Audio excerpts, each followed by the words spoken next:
Wherever you go, whatever you do, throw a little at it. Omax, Vest and Briefs.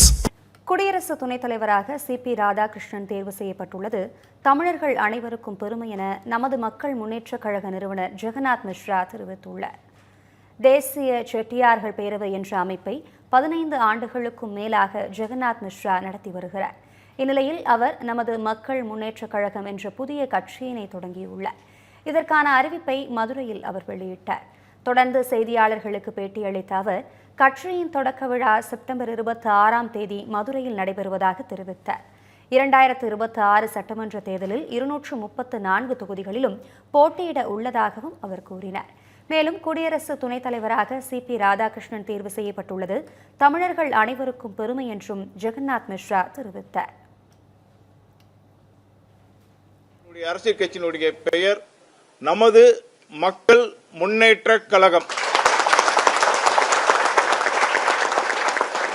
நமது மக்கள் முன்னேற்றக் கழகம் ஒட்டுமொத்த மக்களின் முன்னேற்றத்துக்கானது, இளைஞர்களின் முன்னேற்றத்துக்கானது, மகளிர் முன்னேற்றத்திற்கானது, விவசாய பெருமக்கள் வாழ்க்கையிலே ஒரு விடிவை தரக்கூடிய இயக்கமாக நமது மக்கள் முன்னேற்றக் கழகம் இருக்கும் என்பதை இந்த நேரத்திலே தெரிவித்துக் கொள்கின்றேன்.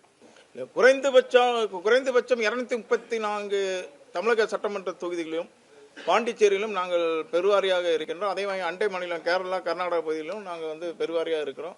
நடைபெறக்கூடிய தேர்தலில் எங்களுடைய பலம் கேரளாவிலையும் சரி, தமிழ்நாட்டிலும் சரி, பாண்டிச்சேரியிலும் சரி மிகப்பெரிய ஒரு பலம் பொருந்திய ஒரு வாக்கு வங்கியாக தான் எங்களுடைய வங்கிகள் இருக்கும்.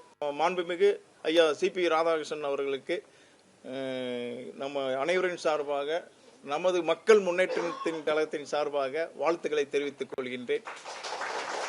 ஒரு தமிழர் என்ற முறையில் நம்ம எல்லாருமே பெருமைப்படணும். நிச்சயமாக நம்ம தமிழர்கள் மிகப்பெரிய பொறுப்புகளுக்கு வரும்பொழுது நம்மளுடைய ஆதரவு கரத்தை நாம் நீட்ட வேண்டும். Wherever you go, whatever you do, throw a little at it. Omax, Vest and Briefs.